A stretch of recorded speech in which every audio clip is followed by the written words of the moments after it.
Bahkan kebanyakan orang awam itu bisa melakukan sesuatu yang sulit ketika mereka takut. Oh, I see. Orang awam, Iya, orang iya. awam kan ya. Iya, iya. Kebanyakan orang yang pernah sih kayak gitu. jadi ketika Assalamualaikum warahmatullahi wabarakatuh. Waalaikumsalam warahmatullahi wabarakatuh. Nah, sekarang kita bersama Mas Bahru Zamzami dan Mas Rizky Septian Pamungkas. Di dalam video ini atau podcast ini ya kita sebutnya, bisa kita sebut dalam rangka untuk memenuhi tugas tafsir multimedia Mas Bahru, sembari kita bikin konten podcast nih nantinya. Nah, tapi sebelumnya kita kan belum menentukan konten apa nih ke depannya. Kita belum menentukan. Insya Allah nanti 15 menit ke depan sampai 30 menit maksimal banget. Itu kita mau bahas apa nih di tafsir multimedia ini? Nah, gimana Mas Baru? Sebenarnya bahasan isi konten sudah dibahas 2 atau 3 hari yang lalu ya Mas Rizky. Oh iya bener. Kemudian iya mas, manut mas, aku yo manut. Akhirnya manut kabeh. Oh. Sehingga ini cukup dadak untuk mencari sebuah materi. Tapi saya alhamdulillah menemukan materi yang cukup lumayan untuk dibahas, yang berjudul Berniaga dengan Tuhan. Berniaga dengan Tuhan. Wadaw. Ini kalau bisa kita dengar-dengar, yang namanya berniaga itu pasti dengan manusia Mas Bahru. Tentu saja. Nah ini kok bisa sama Tuhan, ini gimana ini maksudnya? Gimana? Tapi sebelum kita mulai podcastnya Mas Bahru dan Mas Rizky, hormat dulu kepada Bapak dosen kita, yaitu Bapak Asy'ad ya. Bapak Asy'ad. Salam dari kita semua yang dari Kediri. Assalamualaikum warahmatullahi wabarakatuh Pak Asy'ad. Semoga selamat, semoga rezekinya lancar, amin. Sehat, Semoga keluarga. baik-baik saja. Maafkan kalau video kita masih amburadul karena kita nggak pemanasan sama sekali, langsung take out, nggak ada skrip sama sekali. Tidak ada skrip. Ya, nggak ada skrip sama sekali. Tidak ada skrip. Ya, selain menghibur, semoga bisa mengedukasi juga kepada masyarakat, karena nanti kan podcast ini kan diupload di YouTube juga kan Mas Baru. Iya. Jadi yang ngelihat bisa seluruh dunia bisa nonton. Oh nice. Insya Allah nanti juga menjadi pahala jariah juga kepada dosen, kepada teman-teman semua yang terlibat di sini. Oke, kita langsung mulai dari mana ini Mas Rizky? Ya, dari itu pembahasannya Mas Zamzami mengenai apa itu muamalah dengan Tuhan. Berniaga dengan Tuhan ya lebih tepatnya. Gimana maksudnya itu? Berniaga dengan Tuhan ini saya peroleh dari pernyataan Ibnu Sina. Oke. Ibnu Sina menyatakan bahwa hubungan antara manusia dengan Tuhan itu ada 3 tingkatan. Oke. Yang pertama tingkatan sebagai pembantu yang rajin kepada tuannya karena takut tidak digaji, takut disiksa, takut diplosoro cara bahasanya dhewe. Jadi kalau kita memahami di Al-Qur'an sendiri itu banyak sekali pernyataan-pernyataan yang dikemukakan, teksnya itu menakut-nakuti, walahum adzabun azim, walahum adzabun alim, kemudian dan sebagainya. Itu adalah bagi mereka yang mempunyai jiwa takut terhadap ancaman. Bahkan kebanyakan orang awam itu bisa melakukan sesuatu yang sulit ketika mereka takut. Oh, I see. Orang awam, orang awam kan ya. Kebanyakan orang yang pernah sih kayak gitu. Jadi ketika kita saja lah, kita takut ditagih hutang, kemudian kita melakukan banyak hal dan kita baru bisa memutar otak, kita bagaimana cara mendapatkan uang, bagaimana. Kalau kita tidak dipaksa dengan ketakutan, bahkan kita tidak bisa berjalan. Ya benar. Kadang kita harus butuh ketakutan agar bisa tetap berjalan. Ya. Okay. Dan mungkin kita termasuk di situ mungkin ya. Iya benar. Kemudian yang kedua adalah orang yang seperti orang yang berniaga. Artinya apa? Allah itu sangat tahu orang-orang Arab pada saat itu sangat suka berniaga. Kalau saya masuk Islam, saya mendapatkan apa? Oh, oke. Maka di surat li'ila fi Quraisyin ila fihim rihlata syita'i wasaif Quraisy ya. Falyabudu rabb hadzal bait alladzi at'amahum min ju' wa amana min khauf. Kebiasaan orang-orang kafir Quraisy itu adalah berdagang. Baik dalam waktu yang tiga itu apa? Kemarau atau waktu yang dingin. Maka sembahlah Tuhanmu yang memberikan makanan kepadamu dan memberikan jaminan keamanan. Artinya memang orang Quraisy itu sangat suka berdagang. Kalau mereka disuruh atau diperintah untuk masuk Islam, mereka pasti berpikir kalau aku masuk Islam, saya mendapatkan apa? Apa keuntungannya untuk kita? Apa keuntungan untuk kita? Iya. Maka Allah menawarkan gini, kalau kamu mau sedekah, maka akan aku lipat gandakan ganjaran kamu 10 kali lipat. Loh, siapa yang orang berjiwa bisnis pasti seperti itu. Maka banyak pedagang-pedagang yang luar biasa luar biasa cakap, itu masuk Islam. Utsman, Khadijah, Abu Bakar sendiri itu juga kaya, meskipun tidak sekaya Utsman, tapi termasuk sahabat yang paling kaya, termasuk Abu Bakar. Khadijah asli pedagang. Iya, benar-benar. Nabi Muhammad sendiri itu juga berdagang, meskipun kekayaannya tidak sekaya Utsman atau Khadijah. Iya. Jadi memang diperuntukkan untuk jiwa-jiwa mereka yang suka berniaga. Aku mendapatkan apa? Mendapatkan ini. Kemudian yang ketiga adalah hubungan yang tidak lagi ada perniagaan. Yang ketiga ini tidak ada perniagaan, tidak ada rasa takut, yaitu rasa cinta.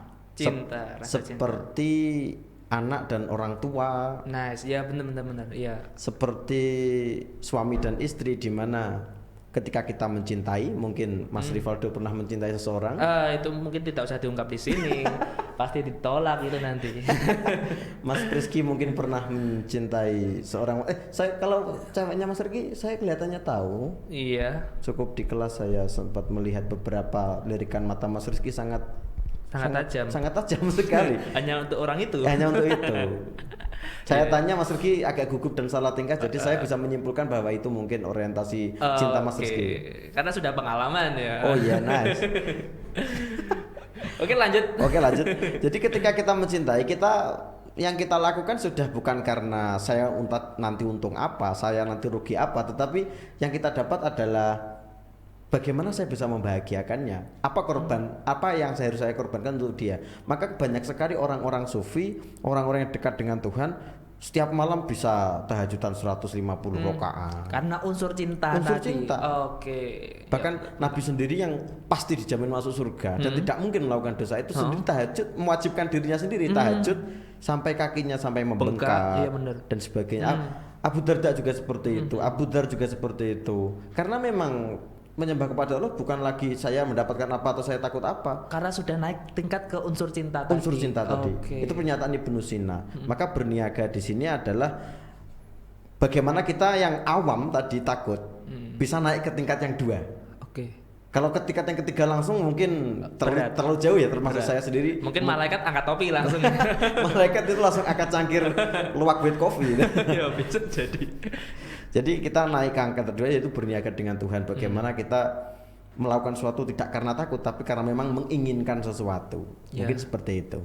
Oh, seperti itu ya. Kalau kita bisa koreksi nih Mas Rizky, berarti dari kata Ibnu Sina itu ada 3 macam ya, 3 macam apa namanya? Tingkatan. Yang paling rendah yang pertama takut, ketakutan kita terhadap suatu hal. Yang kedua perniagaan itu sendiri, ingin mendapatkan untung. Yang ketiga unsur cinta. Nah, mungkin Mas Bahru Zamzami ini bagaimana Mas ketika kita masih dalam keadaan takut, makanya ketika kita sholat takut karena nanti takutnya masuk neraka gitu kan, kalau saya misalnya melakukan tidak mencuri takut karena nanti takut diazab di neraka. Itu kan kita masih dalam unsur takut kan. Nah, bagaimana cara kita bisa meningkatkan itu? Kan belum dibahas nih. Apa langkah-langkah kita agar kita masuk ke langkah yang selanjutnya, yang kedua itu? Atau mungkin amalan-amalan yang seharusnya kita lakukan setelah agar bisa naik tingkat. Jadi gini, sebelum saya menjawab itu mungkin saya ingin membacakan sedikit ayat-ayat yang Allah secara jelas menyediakan fasilitas perniagaan bagi mereka yang ingin mendekati perniagaan itu. Jadi seperti ini. Ada ayat Al-Hadid ayat 11. Bismillahirrahmanirrahim. Man dzalladzi yuqridullaha qardan hasanan fayudha'ifahu lahu wa lahu ajrun karim. Siapakah yang mau meminjamkan kepada Allah pinjaman yang baik, maka Allah akan melipat gandakan, yakni membalas pinjaman itu untuknya dan dia akan memperoleh pahala yang banyak. Ini kan tentu perniagaan. Iya benar. Kemudian ada lagi yang sangat jelas, innallaha ashtara minal mu'minina anfusahum wa amwalahum bi anna lahumul jannah. Sesungguhnya Allah telah membeli dari orang-orang mukmin diri dan harta mereka dengan memberikan surga untuk mereka. Jadi Allah sudah jelas-jelas, saya beli jiwa dan ragamu. Yang penting kamu menyembah padaku. Saya berikan surga. Kemudian yang terakhir, ini yang saya kumpulkan, As-Saff ayat 10, ya ayyuhalladzina amanu hal adullukum ala tijarah tunjikum min adzabin alim. Wahai orang-orang yang beriman, sukakah kamu aku tunjukkan suatu perniagaan yang dapat menyelamatkan kamu dari adab yang pedih? Jadi ini sudah jelas-jelas tijarah itu kan perniagaan. Maka ada lagu sholawat, adullukum aya ikhwan tijaratan tunajikum. Jadi saya belum pernah mendengar itu. Belum pernah ya? Itu pernah mendengar. Kalau masa kecil saya itu kalau ada acara-acara apa sering pakai sholawat itu ya. Itu tibaan mungkin. Ya bisa iya, jadi. Jadi itu ini potongan hadis dan potongan ayat teman, cuman liriknya biar pas sebagai bed gitu. Iya. Aku tunjukkan kepada kalian suatu perniagaan yang dapat menyelamatkanmu, yaitu iman kepada Allah, kepada Rasulullah, jangan memurkai, jangan mendurhakai mereka, dan taatlah beragama. Itu adalah perniagaan kita. Kemudian bagaimana agar kita berniaga? Jadi kalau kita analisis ya, sekarang saya tanya kepada Mas Rizky yang seorang entrepreneur muda, Umaro. Mas Rivaldo juga termasuk entrepreneur muda. Amin. Saya entrepreneur tapi sudah tua saya. sudah lumayan berumur. Iya benar. Karena sudah mempunyai istri. Saya mau bertanya, kalau kita mau menyediakan suatu dagangan, kira-kira dagangan apa yang paling laris? Maksudnya terserah kita ini maksudnya. Ya sama jawab aja, pada umumnya dagangan apa yang pasti dibeli orang dan pasti laris, tidak mungkin ini tidak dibeli. Yang pertama pasti itu harusnya bahan kebutuhan pokok. Kebutuhan pokok. Iya. Ya itu ya. Jadi kalau ingin laris dan pasti dibeli orang, pasti kebutuhan pokok. Beras. Orang pasti membutuhkan beras kalau di Indonesia. Iya. Air. Kemudian ngomongin air saya boleh moga. Kemudian ada bawang brambang corong di desa. Pasti kan, buat sambal atau buat bumbu-bumbu lombok dan sebagainya. Kebutuhan pokok pasti dibeli orang, tidak mungkin tidak dibeli. Telur dan sebagainya, minyak, kemudian gas. Sama seperti kita berniaga dengan Tuhan. Kalau kita mau menyenangkan hati Tuhan, ini bahasa kasar ya. Iya. Kita harus mencukupi sesuatu yang bersifatnya primer atau pokok yang diperintahkan Tuhan kepada kita. Apa? Hal-hal yang wajib. Jangan kita tergoda dengan sesuatu yang sunnah, tapi kita meninggalkan yang wajib. Bener banget. Sok-sokan kita sholat tahajud sampai malam, jam 3 baru tidur, tapi subuh gak jamaah. Tapi subuhnya di waktu duha. Iya. Akhirnya kita bangun. Alhamdulillah anakku sregep sholat duha, tapi kok gawe kunut. Ternyata baru ngerti kalau itu sholat subuh. Sholat subuh kawanan. Iya benar sholat duha. Terus akhirnya bablas duhanan. Ya ketok apik di mata manusia, tapi di mata Allah gombal. Kurang bagus itu. Iya, benar. Jadi jangan kita terpaut. Jangan kita terlalu terlena dengan sesuatu yang indah tapi tidak menjadi kebutuhan pokok. Kebutuhan pokok dicukupi dulu kita. Sholat kita cukupi dulu. Kemudian jamaah, muga-muga jamaah ya iso pepek terus. Masih belum bisa di masa pandemi seperti ini mungkin. Minimal orang dua kan, dengan teman sendiri. Kalau saya tidak bisa keluar, saya kan ada istri Anda. Saya belum punya istri, bagaimana? Ya, ini kan kalau menyentuh kan nggak batal ya, sentuh aja buat bro ayo coba. Ya kan nggak 24 jam. Oke. Tapi cukup soron tuh istri. Cukup ya. Cukup soron. Semoga istrinya Mas Bahru melihat ini. Jangan. Ini nanti huru hara. Soronnya bukan karena istrinya, bukan karena kadang-kadang juga ada tanggal merahnya juga. Di mana yang seharusnya saya bisa jamaah, saya saat repot kan tidak selalu mesti bisa on time di masjid. Iya, saya mungkin pas ngajar atau seperti sekarang saya berangkat habis saya sebelum Isya tadi berangkat. Sebelum Isya. Jadi ya sebelum Isya 10 menit saya sudah berangkat. Seharusnya kalau nanti pulang saya bisa jamaah dengan istri. Kalau istrinya mungkin pas tanggal merah saya tidak bisa jamaah. Iya, benar. Cukup sulit juga. Jadi yang pokok-pokok saja dipenuhi, puasa, kemudian sholat 5 waktu, membaca Quran pasti tidak harus banyak berapa juz satu hari, cukup penting istiqomah. Oh, sedikit tapi istiqomah. Sedikit istiqomah itu lebih baik menurut saya. Walaupun 5 ayat per hari ya. 5 ayat tapi lek panjang-panjang piye, Mas? Kayak di Al-Baqarah. Di Al-Baqarah 1 ayat tak lebar. Saya bahas Faris juga 1 lembar. Jadi menurut saya itu kalau masalah untuk ceparan gimana? Untuk ceparan yang bukan yang sifatnya sekunder. Allah menyukai sesuatu yang ceperan pasti mensukai. Jadi bin nawafil itu artinya ketika ingin menjadi syarat menjadi walinya Allah itu di hadis. Itu yang pertama, sesuatu yang wajib kamu lakukan, kemudian kamu beri perhiasan nawafil itu kesunahan. Sunahan artinya sekunder, tapi pasti dilakukan beberapa orang yang ingin memaksa dirinya kalau sudah pada tingkatan cinta seperti Nabi Muhammad SAW. Jadi nawafil tetap dilakukan, tapi wajibnya jangan ditinggal. Itu perniagaan. Kita mulai dari situ saja. Jangan jauh-jauh. Nanti dagang apa ya? Jangan usah. Wajib yang pokok-pokok saja kita lakukan. Itu menurut saya seperti itu untuk mendekatkan.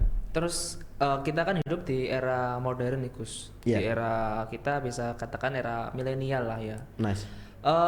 Enggak semua milenial itu menjalankan kaidah-kaidah ibadah pokok loh Gus. Semisal nih circle saya adalah orang-orang yang mungkin sholatnya masih bolong-bolong, terus bacaan Qurannya masih ibaratnya gratul-gratul. Nah, gimana nih cara kita biar enggak maksudnya ya tetap istiqomah sama itu tadi, padahal walaupun circle kita kurang bagus misal nih, itu gimana? Jadi gini, kita milenial pasti tidak mungkin bisa full ibadah. Nah, pasti itu, ada kesibukan. That's the point. Saya baru bener-bener tadi pagi membaca Riyadhus Shalihin itu bab niat, bener-bener bab niat. Di situ Nabi Muhammad ditanya oleh para sahabat, Nabi, ini yang tanya Abu Ishaq itu salah satu sahabat yang dijamin al-masyhudu ilal jannah. Masyhudu ilal jannah itu yang disaksikan oleh para sahabat banyak. Pasti salah satu sahabat yang pasti masuk surga itu adalah Abu Ishaq.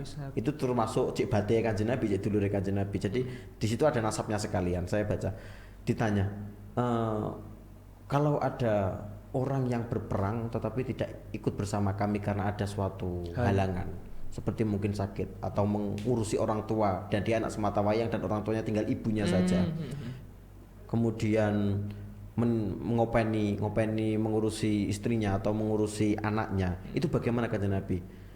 Mereka mempunyai pahala yang sama dengan kalian yang berperang.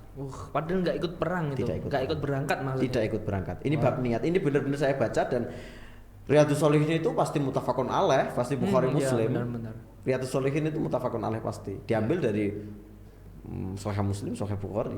Jadi Nabi menyatakan kalau kamu kesulitan untuk melakukan sesuatu yang wajib, bahkan perang itu kan wajib, tidak mungkin tidak wajib. Tapi kamu punya halangan yang pokok, yang udzur syar'i, kamu tidak bisa lepas dari itu. Kalau kamu lepas, ini akan rusak. Ada acara kamu jadi EO-nya. Kalau kamu lepas, kamu pasti atau ada toko yang kalau kamu keluar kamu bisa kemalingan, maka kamu nggak usah, nggak bisa ikut perang nggak masalah. Yang penting sifatnya bukan duniawi loh ya. Iya, benar. Kalau duniawi nanti seperti Malik bin Dinar yang di lockdown oleh masyarakat Mekah pada Madinah sampai 50 hari, depresi ya. Nyopo gak melu perang, pas panen gitu bang, sepurane kan gak penak ya. Langsung di boykot gitu. Langsung di boykot tiga orang termasuk Malik bin Dinar. Iya benar. Jadi seperti itu. Mungkin ada pertanyaan dari Mas Rizky. Ya silakan. Seputar perniagaan dengan Tuhan. Perniagaan dengan Tuhan. Bisa kita bilang berniaga dengan Tuhan itu banyak untungnya, Gus, berarti iya. Karena itu tadi ditukarnya dengan surga, dengan pahala. Iya. Padahal cukup dengan kita melakukan kewajiban, bukan enggak hanya, maksudnya cukup dengan kewajiban kita bisa mendapatkan itu, apalagi kita tambah dengan amalan-amalan sunnah. Iya. Nah, iya kan? Tentu. Berarti kan maksudnya harusnya sih sebagai orang Muslim gampang banget kalau hanya kewajiban yang 5 itu. Iya. Seharusnya bisa kalau tidak mager-mager amat ya. Iya benar. Dan ada yang gini ya, namanya berniaga kan nggak semuanya umat Muslim, ada umat-umat yang non Muslim. Nah, tadi yang dijelaskan sama Mas Zamzami mengatakan bahwasanya kalau kita bersedekah nanti akan dibalas 10 kali lipat. Iya. Nah, bagaimana kalau yang bersedekah itu orang non muslim? Kan banyak kan orang non muslim dan mempunyai usaha, sedekahnya di pondok pesantren. Iya. Nah, Oh, Ya, jadi ya, ya. pembahasannya ini tentang Apa- perniagaan duniawi, tapi dilakukan oleh orang non muslim. Iya, iya, gitu, iya, iya. Gus. Oh, gimana itu? Bahkan saya pernah melihat orang-orang Konghucu atau orang-orang Lebih besar bahkan. itu seakan-akan wajib ini 10% dari profit saya pasti saya masukkan ke situ. Oh, gitu. Jadi ketoke jere wong Jawa-Jawa iku kan singkek kan. Oh, singkek. Orang-orang Cina kan singkek mergo singkek itu artinya medit. Artinya saya memahami mereka bukan medit, tetapi uang mereka memang disedekahkan tapi tidak untuk orang awam, tapi untuk viharanya mereka. Oke. Jadi viharanya dibangun wegah sekali memang orang-orang kaya ke situ. Aha. Tapi untuk orang-orang di sekitar juga patek ngomahne dan sebagainya. Oh. Terus pertanyaannya tadi apa? Orang non muslim yang non-muslimnya sedekah. bersedekah gitu loh. Apakah balasan dari Tuhan itu ada gitu loh? Gampangannya kan gitu. Jadi gini, Allah itu maha adil ya. Maha adil. Maha adil ini kalau bertanya tentang itu saya akan mendekatkan ini pada ilmu tasawuf. Waduh, berat. Jadi di Ihya ini keterangan Ihya saya sangat ingat sekali. Ah. Ketika ada orang yang bukan muslim itu melakukan kebaikan, apakah ada pahalanya? Pasti ada pahalanya. Pasti ada. Pahalanya bukan di akhirat, Tapi di dunia. di dunia. Oke. Dia kontan berarti ya mendapatkan balasan itu langsung di dunia. Kontan. gitu. Oke. Kontan. Oke. Bahkan sampai orang-orang itu meninggal namanya bahkan tetap disebut-sebut. Oke, I see. Paham. Iya benar. Jadi Allah itu adil ya. Adilnya di dunia itu seperti ini. Kamu mau belajar, kamu mau bekerja keras, kamu mau memberikan banyak suatu jasa kepada orang banyak, kamu akan dikenang kok. Meskipun kamu non muslim. Banyak kan pahlawan-pahlawan non muslim. Bahkan orang-orang Eropa mengenal siapa? Richard, The Lion King. Namanya tetap dikenang. Alexander the Great. Iya benar. Padahal non muslim, Iya. tapi dikenal. Namanya tetap dikenang. Terus siapa? Isaac Newton yang menemukan gaya gravitasi. Itu orang paling berpengaruh nomor 2 setelah Nabi Muhammad. Jadi Isaac Newton. Isaac Newton. Jadi 100 orang paling berpengaruh di dunia. Ini buku yang dikarang oleh Michael H. Hart. Judulnya The 100 Ranking of the Most Influential Person in History. Saya cukup membaca buku itu. Itu buku yang sangat merangsang himmah saya karena orang yang nomor 1 di situ adalah Nabi Muhammad SAW. Padahal dia orang keturunan Yahudi. Kemudian Yang nulis buku. Yang nulis buku keturunan Yahudi, tapi Nasrani agamanya. Beneran Jadi, itu. Iya, sama bisa cek mungkin. Sama di browsing mungkin temu itu. Kemudian nomor 2 Isaac Newton. Loh padahal yang menemukan ilmu yang fisika. menemukan ilmu gravitasi. Yang ketiga baru Yesus Kristus. Hah? Padahal dia Nasrani. Nasrani padahal. Artinya Isaac Newton itu pun yang tidak beragama Islam namanya tetap dikenang sampai sekarang. Karena memang itu ganjarannya di situ. Ya benar. Bisa jadi wali-wali Allah yang kita tidak melihat sampai sekarang kita tidak mengenalnya kok. Bisa jadi. Bisa jadi. Bisa jadi. Karena kan kebanyakan di antara mereka wali-wali Allah itu mungkin tidak terkenal di bumi tapi terkenal Iya. di langit. Iya, betul. Iya benar-benar. Uwais Al-Qarni. Wes Al-Qarni Iya. pada masanya siapa yang kenal? Enggak ada Gus di dalam cerita. Sahabat-sahabat siapa yang kenal? Kalau Umar tidak bercerita ini pada sahabat, itu mungkin cerita tidak ada. Tidak tersampaikan. Padahal itu satu dari ribuan siri-siri yang disembunyikan Allah di dunia. Pasti masih banyak lagi wali-wali yang disembunyikan Sampai oleh sekarang Allah. mungkin sampai masih ada. sekarang. Oh, Tapi di langit namanya kondang raka-rukarwan. seleb langit gitu. Ya, timbang seleb TikTok loh, seleb langit. Seleb langit. Salaf akhirat. Nah, kalau misal nih seorang muslim bersedekah, berniaga dengan Tuhan dengan cara bersedekah. Ya. Tapi di dunia tuh nggak kunjung, katanya kan sedekah bisa melancarkan rezeki. Mendatangkan kekayaan. Nah kalau tidak datang Gus, itu gimana? Kan banyak nih motivator kalau kamu miskin sedekah aja. Banyak orang di antara miskin sedekah akhirnya malah nggak punya apa-apa gitu loh. Iya. Dan sehingga itu ketika sedekah tuh niatnya pengen kaya bukan karena lillahi ta'ala. Iya. Nah, mana itu? Untuk niatnya ke situ. Nah. Ini saya pribadi yang sesuai dengan disiplin ilmu saya. Saya cukup juga nadoro angen-angen tentang hal itu. kok banyak ya orang yang bersedekah, termasuk saya sendiri kadang bersedekah duit itu orang moro-moro ya. Saya termasuk donatur tetap di Lazisno. Alhamdulillah. Ada 20 di bawah naungan kami ada 24 yatim, bahkan sekarang 35 yatim setiap bulannya, dan saya donatur tetap. Kemudian saya angan-angan setiap bulan saya memberikan sekian, kok gak balik 10 kali lipat ya. Nah, itu Tapi saya berusaha khusnudzon sekhusnudzon mungkin kepada Allah. Gini, saya salah kalau saya berpikir bahwa rezeki itu uang. Saya salah. Bisa jadi rezeki itu adalah kesadaran saya terhadap hidayah. Peka terhadap sekitar, mungkin termasuk juga ya. Bisa jadi saya sadar terhadap hidayah. Mungkin orang lain berpikir rezeki itu uang ya. Tapi mungkin bisa jadi suatu saat hati saya sangat tenang sekali, saya beribadah enteng, masjid enteng, saya diberi kesehatan di mana orang-orang lain sakit, istri yang solehah, dikongkon mano, masya Allah, masakannya gak kasinen. Lek ndelok pas iki emang gak apa-apa, istrinya ndelok pas iki.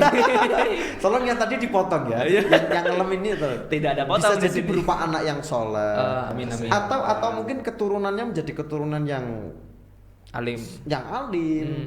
Kalau tidak anaknya ya cucunya. Kan banyak sekali cerita kiai ketika ditanya, apakah jenengan itu keturunan sinten Mbah Yai? Keturunan saya itu bukan keturunan kiai. Mbahku iku bakul kacang. Bapakku bakul parli. Jadi kok sudah jadi kiai mergo loman. Oh. Jadi mbah-mbahe Pak iku loman. Oke. Loman akhirnya orang itu banyak mendoakan alhamdulillah Pak, alhamdulillah mugi-mugi sekeluarga akhirnya begdongo anak itu dia anak sing soleh, cerdas, belajar agama cekatan, bisa jadi seperti itu. Barokah pastinya, insyaallah. Setiap kita memberi kepada seseorang itu pasti ada ucapan-ucapan doa. Meskipun hanya terima kasih, syukron, jazakallahu khairan. Nah, itu. Meskipun hanya seperti itu, tapi efeknya nggak tahu ke anak cucu nanti. Tapi kalau masalah ini Mas, saya jadi keinget kan kata jenengan tadi rezeki itu nggak hanya uang. Iya.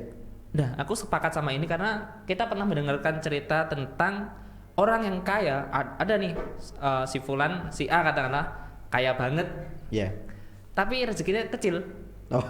Ada yang orang miskin tapi rezekinya besar. Kok bisa? Wah, ada dua ini. Menarik itu. Cerita boleh ya? Ada orang kaya rezekinya kecil. Ada yang orang yang nggak kaya tapi rezekinya besar. Nggak kaya. Cukup lah. Saya sedikit teringat tentang hal itu, tapi siapa yang masih saya ingat coba. Jadi katakanlah ada di sebuah pesawat nih. Ada katakanlah pegawai BUMN katakanlah ya. Berapa sih gaji BUMN? Besar kan, masih puluhan juta. Terus ada orang biasa duduk di dekatnya. Ketika orang biasa itu yang saya katakan tadi rezekinya besar, walaupun orangnya cukupan, nggak kaya maksudnya, dia makan apa aja lah enak banget gitu. Orang yang kaya nih nontonin si orang biasa nih kok enak makan, sedangkan dia cuma bawa 1 gelas air putih. Terus kan iseng si ini kan tanya iseng ke yang si orang kaya tadi, Pak kenapa nggak dimakan? Dengan jawaban yang sangat lemas, mau makan kacang takut asam uratnya kambuh. Mau makan apa takut gula darahnya naik dan lain sebagainya. Ternyata bener apa kata Mas Zamzami tadi, kalau rezeki itu tidak hanya berbentuk uang, termasuk enaknya makan, nggak takut apa-apa kan juga rezeki. Jadi flashback ke arah itu. Tapi itu insya Allah cerita beneran Gus. Tapi dari siapa saya juga lupa. Itu kalau saya ingat mungkin bisa ditaskihkan nanti Ustadz Salim Filah. Insya Allah benar. Ya, Ustadz Salim Filah ya. Saya sering mendengarkan kajian beliau kok. Jadi untuk yang itu juga sempat viral kan itu video. Jadi saya melihat, bener. Iya, terus aku ngerasanya juga gini.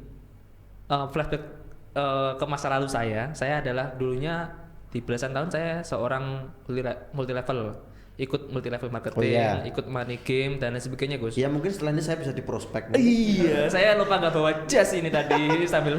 Jadi kami pasti sukses. Jadi gini Gus, ketika aku ikut di money game multi level, ini nggak sombong, saya memang bener ada duit pas waktu itu. Bener-bener menjadi leader saat itu.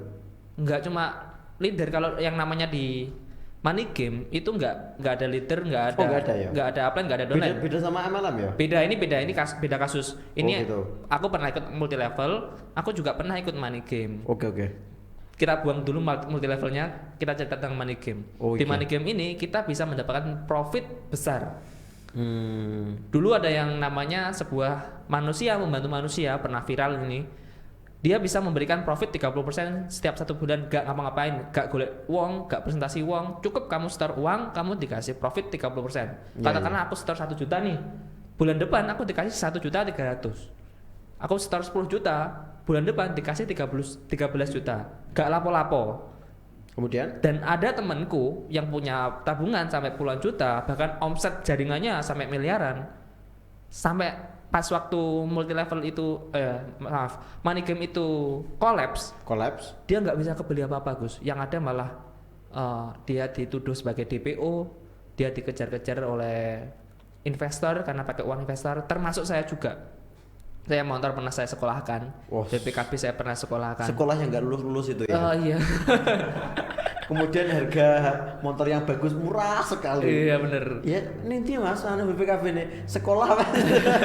Nah itu Gus, saya punya uang tapi saya nggak bisa kebeli apa-apa. Iya. Seperti nggak berkah gitu loh. Beda ketika kita berjualan walaupun untungnya sedikit tapi bisa buat beli nasi.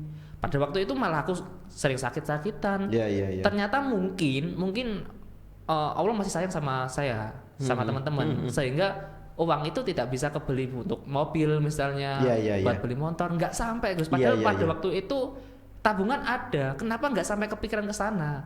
Nah mungkin kembali lagi ke situ tadi, bahwasanya rezeki itu tidak ada uang, termasuk saya pada waktu money game tadi banyak uang, tapi belum tentu punya banyak rezeki, termasuk beli motor aja nggak sanggup, padahal uangnya ada gitu mungkin. Mungkin ada pengalaman nggak sama Mas Rizky? Ada pengalaman mengenai keberkahan?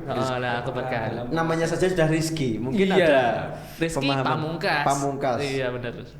Kalau pengalaman sih sepertinya masih belum, tapi belajar dari pengalaman teman-teman sehingga saya belajar tentang keberkahan dalam proses. Iya. Keberkahan dalam proses gimana lagi itu? Gak apa-apa, di-share aja. Gimana itu? Mungkin ketika kita bermuamalah dengan seseorang, kita jelaskan akadnya di awal seperti gimana, biar nanti ketika di akhir tuh kita tidak play through gitu loh. Banyak Gus orang seperti itu. Akadnya di awal gimana, terus di pertengahan jalan seperti kasusnya yang lagi viral ini, tahu nggak ada? Geprek bensu. Iya. Malah Rono parah nih. Sebenarnya kasusnya sudah 2017 kan? Enggak, diangkatnya sejak 2017. Cuman baru digetok palunya mungkin sekitar 2019 akhir sampai viralnya. Itu kan kalau masalah itu malah bahas kewira. Enggak usah lah, seperti kita sebenarnya cukup banget sih dibahas. Karena aku penikmat keduanya. Sama-sama enak. Nanti waktunya tambah panjang. Dan tidak penting. Masa bahasa geprak. Enggak, maksudnya kembali ke ini. Ya, akadnya. Terus. Keberkahan dalam proses itu bagaimana caranya kita menyikapi sesuatu sehingga betul. di akhir tuh kita tidak bertengkar, sehingga nama ukhuwah itu tetap terjaga walaupun bermuamalah dengan non muslim seperti itu. Iya betul. Nabi kan seperti itu kan. Iya. Walaupun Nabi bermuamalah sama Yahudi tetap jujur. Apapun yang dijual itu pasti yang dideskripsikan sama Iya. Iya benar. Kalau tidak salah, kalau kita mendeskripsikan sesuatu yang tidak sesuai dengan fakta itu namanya gurur. Iya benar. Sudah berapa menit ini kita pembahasan mengenai tentu kita tidak sadar. Tidak sadar. Berapa? 34. Oke. Gimana nih Gus? Ada kata-kata terakhir, bukan kata-kata terakhir sih, apa yang namanya? Pesan dan nasihat kepada penonton mungkin. Kalau pesan dan nasihat tidak hanya kepada penonton, pada diri saya sendiri mungkin. Jadi saya itu tipe orang yang tidak bisa ditakuti. Artinya kalau ditakuti saya malah akan melawan. Jadi kayak merasa tertantang gitu Gus ya. Oke. Tapi kalau saya diberi suatu challenge yang dimana saya harus mengejar hal itu, maka saya akan mengejarnya bahkan sampai saya harus berdarah. Artinya saya ingin mengajarkan kepada orang-orang termasuk saya sendiri, bahwa daripada kamu bergerak karena takut, maka bergeraklah karena keinginan. Itu inti dari berniaga kepada Allah. Kamu bergeraklah karena ingin, bukan karena saya takut. Itu akan lebih membuatmu semangat daripada karena kamu takut. Jadi seperti itu. Dan itu tapi perlu proses, nggak langsung kita jadi takut langsung besoknya langsung jadi perlu proses. Dan itu harus kita kita asah setiap hari. Benar gitu ya Gus. Iya.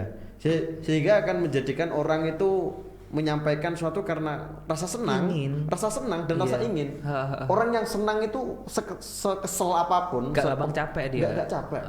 Bener. Karena seneng. Iya, sampai mau bekerja apa? Passion ya jatuhnya. Iya, benar. Jadi lakukan sesuatu yang menjadi passionmu, sukailah dan nikmati hal itu. Jangan pikirkan hasil, jangan pikirkan profit, kamu nikmati saja prosesnya. Apalagi tentang perniagaan dengan Tuhan. Perniagaan yang dengan pasti Tuhan. Untung tuh Gus. Jangan kamu pikir kapan saya mendapatkan balasan ini. Tidak. Rasakan nikmatnya bagaimana kamu bisa berkomunikasi dengan Tuhan melalui sikap akhlakmu sehari-hari. Masya Allah. Gitu. Argumen yang sangat luar biasa ditutup oleh Mas Gus. Mas apa Gus sih? Mas Gus. Aku nyeloin Mas Gus. Ada tambahan kan kita apa itu sosok mahasiswa ilmu Al-Quran dan tafsir kan. Dan ketika sudah lulus kan apalagi benar lagi kita kan lulus. Nah, amin. Saya menyindir saya. Ini Anda harusnya udah udah lulus ya? Iya, pandemik ini jadi lulusan corona. Nah, mungkin pesan untuk teman-teman ya kan. Ketika kita udah lulus, apa sih yang harus kita lakukan dengan basic kita saat ini? Mungkin mempunyai apa tuh basic di ilmu Al-Quran dan tafsir itu, apa yang harus bisa kita bawa ke masyarakat? Nah, itu. Anda bertanya pada orang yang salah, saya sendiri belum lulus. Tapi Anda mempunyai pengalaman KKN, apalagi kita bentar. Oh iya KKN, seharusnya tahun ini sama KKN. Saya mengucapkan berduka cita. KKN saya online, gimana lagi atas itu? wafatnya KKN panjenengan semua yang seharusnya seru-seruan di desa orang. Nah, kemudian aku mau cerita Gus. Basicnya saya kan videografi nih. Ini ada sponsor. Kamu pasti sudah mempunyai. Saya mempunyai plan selama 30 hari. Saya rekam semua. Bahkan saya punya plan kalau sampai KKN aku moro. Tapi sayang sekali ini nggak kepake kakak. Nggak apa-apa lah ya. Nggak apa-apa lah. Insya Allah pasti ada gantinya lah. Oke. Jadi untuk menjawab Mas Rizky, setelah lulus kita bagaimana? Saya termasuk orang yang terjun di masyarakat sejak semester 1. Alhamdulillah. Jadi semester 1 saya sudah mulai terjun di masyarakat sudah mulai bermanfaat sejak kecil. Bukan, saya tidak mengatakan bermanfaat atau tidak ya. Insya Allah. Tapi mulai terjun dan membaca bagaimana kondisi masyarakat, seharusnya para tafsir itu bagaimana. Kamu dengan ilmu tafsir coba kamu fahami lebih dalam Al-Quran, kemudian berikan manfaat dirimu atas pemahamanmu tentang Al-Quran. Tidak berapa penting berapa pintar kamu, berapa IPK kamu, kumlot atau tidak, masyarakat tidak tahu hal itu. Kamu lulus, kamu mahasiswa, kamu S1, dan mereka menunggu kemanfaatan kamu. Apapun itu, sekecil apapun itu, masyarakat pasti menilai kamu karena kamu mahasiswa. Lakukan sebaik mungkin, sejujur mungkin. Masyarakat itu nilai kamu kelak. Bahkan orang yang tidak S1 pun ketika melakukan itu lebih dari siapapun. Menurut saya seperti itu. Oke, sepakat sih aku kalau ini. Dan ini mungkin jadi argumentasi yang terakhir ya di segmen video kita. Malah terakhir terus. Ini terakhir yang kedua berarti ya. Nanti mungkin ada ketiga, keempat. Enggak, ini beneran. Kalau teman-teman menyukai video ini silahkan ya dibantu di subscribe karena subscribe itu gratis channelnya Tafsir Multimedia, dan semoga bisa menjadi amal jariah kita semua. Amin. Untuk yang share video ini juga insya Allah juga mendapatkan jariahnya juga Gus, insya Allah. Amin. Saya tutup dengan doa. Apa Gus? Ditutup dengan doa umum saja, doa umum. Semoga kafaratul majelis. Oh enggak lah. Ya semoga kita kaosan. Kita pandemi ini segera berlalu Gus. Amin. Dan kita bisa beraktivitas seperti biasa. Dan ekonomi pulih kembali. Nah itu cocok karena kita kangen dengan kondisi yang nongkrong santai, kayak ya saling sapa, terus jotos-jotosan misalnya. Berkumpulnya kita tapi demi aneh ngene. Iya jelas. Saiki padha lanange gak deme. Terima kasih Gus. atas kehadirannya. Sama-sama. Saya juga terima kasih kepada Mas Valdo dan Mas Rizky Iya, sama. yang menyiapkan semuanya. Saya hanya memikirkan konten dari tadi. Iya, semoga bermanfaat. Amin. Dan Pak Asyad semoga berkenan untuk memberi nilai A+ kepada kita. Kalau enes andure A+ menawi enten, Pak. A+++++. Biar Mas Baharu ini cepat lulus, Pak Asyad. Terima kasih teman-teman. Assalamualaikum warahmatullahi wabarakatuh. Waalaikumsalam warahmatullahi wabarakatuh.